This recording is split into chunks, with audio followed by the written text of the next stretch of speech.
सभी मित्रों को जय सिया राम, जय जय हनुमान। मित्रों, नव तारा ज्योतिष की सीरीज चल रही है। आज इसमें हम वैदिक और नव तारा दोनों कॉन्सेप्ट को एक साथ समझेंगे। आज हम बात करेंगे फर्स्ट हाउस की, यानी लग्न की, लग्नेश की, यानी फर्स्ट हाउस का जो लॉर्ड है वो कौन होगा, किस तरह से वो होता है, किस तरह से देखा जाता है। इसके साथ ही हम बात करेंगे कि लग्न में जो नक्षत्र है उसके रिजल्ट्स किस तरह से मिलते हैं, लग्नेश के रिजल्ट्स किस तरह से मिलते हैं। दोस्तों, अक्सर एक सवाल पूछा जाता है कि कुंडली में सबसे ज्यादा महत्वपूर्ण भाव कौन सा है, मोस्ट इंपॉर्टेंट हाउस कौन सा है। तो दोस्तों, ये प्रश्न का उत्तर देना वैसा ही है जैसे कोई पूछे कि आपके शरीर में सबसे महत्वपूर्ण अंग कौन सा है। सारे अंग महत्वपूर्ण हैं, इसी तरह से कुंडली के सारे भाव महत्वपूर्ण हैं, लेकिन फिर भी समझने के लिए, सीखने के लिए, अध्ययन करने के लिए यदि हम जन्म कुंडली में सबसे मोस्ट इंपॉर्टेंट हाउस को, सबसे शक्तिशाली हाउस की अगर हम बात करें, सबसे महत्वपूर्ण हाउस की अगर हम बात करें, तो वो होता है हमारा फर्स्ट हाउस, जिसको लग्न भी कहते हैं। लग्न, अंग्रेजी में इसको असेंडेंट बोलते हैं। दोस्तों, आगे बढ़ने से पहले हमें इस बात को समझना है कि लग्न और राशि दोनों अलग अलग होती हैं। बहुत सारे लोग इसमें कंफ्यूजन में रहते हैं। तो मैंने आपको बताया है कि 12 राशियां होती हैं। इनकी पूरी डिटेल्स आपको मेरे वीडियोस में मिल जाएगी, आप जाके जरूर देखें। तो 12 राशियां होती हैं। आपके जन्म के समय जो राशि पूर्व दिशा में उदित हो रही थी वो आपके लग्न की राशि बन जाएगी। 1 से लेके 12 तक की कोई भी राशि आपके लग्न में यहां पर आ सकती है। तो जो राशि लग्न में आएगी वो आपका लग्न कहलाएगा, लेकिन जो आपकी नाम राशि है वो तय होती है चंद्रमा से। चंद्रमा आपके किसी भी भाव में बैठे हो सकते हैं और उस भाव में जो भी राशि होगी वो आपकी नाम राशि होगी। चंद्रमा इनमें से किसी भी हाउस में आ सकते हैं। इसी तरह से 1 से 12 तक की कोई भी राशि यहां पर आ सकती है। एक उदाहरण से समझते हैं कि मान लीजिए यहां पर 12 नंबर लिखा हुआ है, तो 12 नंबर की जो राशि है वो है मीन राशि। 1 से लेकर 12 नंबर तक की राशियों की विस्तृत जानकारी मैंने अपने पिछले वीडियोस में दी हुई है, आप जाके देख सकते हैं। तो यहां पर 12 नंबर यदि आपकी कुंडली में लिखा हुआ है तो 12 नंबर की जो राशि है वो मीन राशि है, और मीन राशि के जो स्वामी हैं वो है गुरु। तो यहां पर जो आपका लग्न कहलाएगा वो मीन लग्न कहलाएगा, और मीन राशि के स्वामी गुरु होने के कारण जो आपके लग्नेश हैं, जो आपका लग्न का लॉर्ड है, असेंडेंट लॉर्ड है, वो गुरु कहलाएंगे, लग्नाधिपति गुरु कहलाएंगे। यदि आप नाम राशि की बात करते हैं तो उसको देखने के लिए हमें क्या करना होगा, 12 नंबर की ही राशि है। अब एंटी क्लॉकवाइज कुंडली को आप इस तरह से नंबर डाल देंगे हर हाउस में। क्रम से नंबर डालने के बाद ये देखना है कि आपका चंद्रमा कहां पर बैठा हुआ है। कुंडली में चंद्रमा कहीं पर भी बैठा हो सकता है। चंद्रमा जिस भी राशि में बैठा होगा वो आपकी नाम राशि कहलाएगी और ये आपका लग्न कहलाएगा। इस बात को हमेशा ध्यान रखिएगा। अगर हम एग्जाम्पल से समझें, मान लीजिए कि चंद्रमा यहाँ फर्स्ट हाउस में ही बैठा है और ये मीन लग्न की कुंडली है, तो इस जातक की मीन लग्न की ही कुंडली है और राशि भी मीन हो जाएगी, नाम राशि, क्योंकि चंद्रमा यहां पर बैठ गए हैं। अगर यही चंद्रमा यहां पर बैठ जाए दूसरे हाउस में, यानी ये मेष राशि में, पहले नंबर की जो राशि है वो 1 नंबर राशि होती है मेष राशि, तो अब क्या होगा, लग्न तो मीन ही रहेगा लेकिन व्यक्ति की जो नाम राशि है वो हो जाएगी मेष राशि। इसी तरह से चंद्रमा अगर यहां पर बैठ जाए तो दूसरे नंबर की जो राशि होती है वो होती है वृषभ राशि। तो अब आपकी नाम राशि वृषभ कहलाएगी लेकिन आपका लग्न जो है वो मीन कहलाएगा। इसी तरह से तीसरे नंबर की राशि जो है मिथुन राशि, अगर चंद्रमा यहां पर बैठ जाए तो आपकी जो नाम राशि है वो मिथुन राशि होगी लेकिन आपका जो लग्न है वो मीन लग्न होगा। तो इस तरह से हम लग्न और राशि के अंतर को समझते हैं। तो दोस्तों हम बात कर रहे थे कि कुंडली का सबसे मोस्ट इंपॉर्टेंट हाउस कौन सा होता है, सबसे महत्वपूर्ण भाव कौन सा होता है, और मैंने आपको बताया कि वो होता है लग्न का भाव, फर्स्ट हाउस या पहला भाव, पहला घर। क्यों होता है? क्योंकि लग्न से ही आपका पूरा जीवन जुड़ा हुआ है। आपका पूरा व्यक्तित्व, आपकी पूरी पर्सनालिटी कैसी होगी वो फर्स्ट हाउस से ही देखा जाता है। आपका नेम, फेम, स्टेटस, आपका कैरियर, आपका प्रोफेशन, आपकी वेल्थ और सबसे महत्वपूर्ण है आपकी हेल्थ, ये सब कुछ लग्न के भाव से ही देखा जाता है, फर्स्ट हाउस से ही देखा जाता है। इसलिए ये कुंडली का सबसे महत्वपूर्ण भाव कहलाता है। दोस्तों अब बात करते हैं लग्नेश की। तो लग्नेश क्या है? लग्न भाव में यानी पहले भाव में जो भी राशि आई हुई है उसका स्वामी जो होता है, लग्न का लॉर्ड कहते हैं या लग्नाधिपति कहते हैं या लग्नेश कहते हैं, तीनों एक ही बातें हैं। असेंडेंट लॉर्ड भी वही होता है। तो लग्नेश जो है वो कुंडली में बहुत महत्वपूर्ण स्थान रखता है। लग्नेश के माध्यम से कुंडली में बहुत सारे राजयोग बनते हैं। दोस्तों नवतारा ज्योतिष पद्धति से यदि हम देखें कि हमारा जो लग्नेश है, मैं यहां पर उदाहरण ले रहा हूं मीन राशि का ही, तो यहां पर यदि 12 नंबर लिखा हुआ है तो मीन लग्न हुआ। मीन लग्न, मीन लग्न के जो स्वामी हैं वो हैं गुरु। अब गुरु जहां पर भी बैठे होंगे कुंडली में, वो भाव बहुत महत्वपूर्ण हो जाएगा। उस हाउस से आप लाइफ टाइम जुड़ जाएंगे।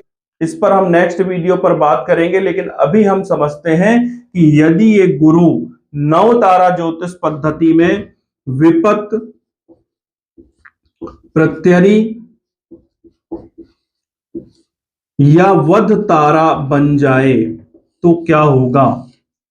आपका सबसे मोस्ट इंपॉर्टेंट हाउस है फर्स्ट हाउस यानी लग्न, और लग्न के स्वामी यानी गुरु। यहां पर उदाहरण ले रहा हूं, आपकी कुंडली में कोई भी ग्रह हो सकता है, कोई भी राशि हो सकती है। तो यहां पर उदाहरण में यदि ये गुरु विपत, प्रत्यरी या वध तारा बन जाए, अब ये क्या होता है इसके विषय में मैंने पिछले वीडियोस में कंप्लीट जानकारी दी हुई है। आप उन वीडियोस को जाके देखें तो आपको पता चलेगा कि विपत, प्रत्यरी और वध तारा जो होता है वो हमें बहुत ज्यादा तकलीफ देने वाला होता है, नुकसान देने वाला होता है। तो यदि लग्नेश विपत, प्रत्यरी या वध तारा बन जाए तो आप समझ लो कि ऐसे व्यक्ति का जीवन बहुत संघर्षशील होगा। उसके जीवन में आए दिन कोई ना कोई समस्या लगी रहेगी। वो किसी भी काम को करेगा, बहुत जल्दी सक्सेस नहीं मिलेगी, उसको बहुत टाइम लगेगा, बहुत ज्यादा संघर्ष, स्ट्रगल उसको करना पड़ेगा। उसके सामने नई नई तकलीफें, नई नई समस्याएं हमेशा आती रहेंगी, क्योंकि लग्नेश जो होता है कुंडली में वो बहुत महत्वपूर्ण होता है। और लग्नेश बन गया विपत, प्रत्यरी या वध तारा, तो जातक को समस्याओं से घिरे रहना पड़ेगा। इसलिए इस जातक को अपने लग्नेश का उपाय जरूर करना चाहिए। अब दोस्तों यदि लग्नेश हमारा जन्म का तारा बनता है या संपत का तारा बनता है या क्षेम का तारा बनता है या साधक तारा बनता है, मित्र तारा बनता है या अति मित्र तारा बनता है, तो ये सिचुएशन कुंडली में बहुत ही बढ़िया है। इसके रिजल्ट्स उसको बहुत बढ़िया मिलेंगे, उसको चीजें जल्दी मिलेंगी, उसके हर काम में उसको सफलता मिलेगी, उसको बहुत ज्यादा संघर्ष नहीं करना पड़ेगा। कम एफर्ट्स में, कम मेहनत में ही वो ज्यादा चीजों को अचीव करेगा। तो ये लग्नेश की स्थिति है।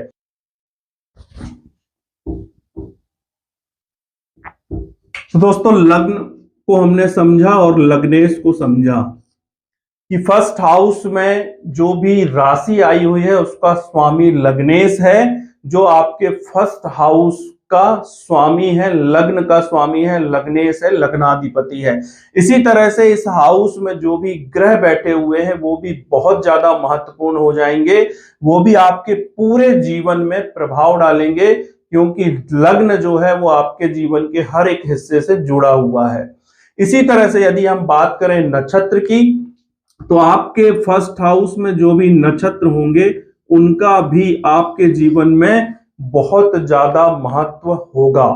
यदि ये नक्षत्र आपके विपत, प्रत्यरी या वध तारा होंगे तो भी वही चीजें होंगी जो अभी मैंने आपको बताई। ऐसे जातक को बहुत समस्याएं अपने जीवन में झेलनी पड़ेंगी, बहुत स्ट्रगल करना पड़ेगा, बहुत संघर्ष करना पड़ेगा। कोई भी चीज बहुत आसानी से नहीं मिलेगी, उसके लिए बहुत ज्यादा एफर्ट्स करना पड़ेगा, बहुत सारी मेहनत करनी पड़ेगी, उसको बहुत सारे धोखे मिलेंगे, जगह जगह पर उसको समस्याएं मिलेंगी, क्योंकि उसका जो लग्न का नक्षत्र है वो विपत्त प्रत्यरी या वध तारा बन गया है। तो ये सारी चीजें क्या है, ये परेशानियां देने वाली हैं, पीड़ाएं देने वाली हैं, तकलीफ देने वाली हैं। तो इस तरह से हम निष्कर्ष में पहुंच सकते हैं। वैदिक ज्योतिष को जब हम नवतारा ज्योतिष पद्धति से कंक्लूड करते हैं तो हम एक निष्कर्ष पर पहुंच जाते हैं, एक कंक्लूजन पर पहुंच जाते हैं, और 100% श्योरिटी होती है हमारी प्रेडिक्शन की। और उसी के माध्यम से जब हम उपाय बताते हैं तो वो उपाय बहुत ही बढ़िया तरीके से काम करते हैं।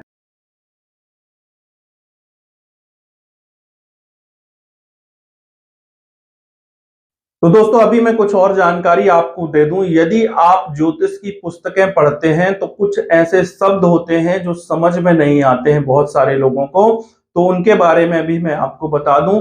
जिस तरह से मैंने आपको बताया कि जो फर्स्ट हाउस है, जो आपका लग्न है, यहां पर जो राशि आई हुई है उसके स्वामी वो है आपके लग्नेश, उन्हें लग्नेश कहा जाता है। कुछ पुस्तकों में लग्नाधिपति भी कहा जाता है। इसी तरह से जो दूसरे भाव के स्वामी हैं उनको धनेश कहा जाता है, धनेश या द्वितीयेश।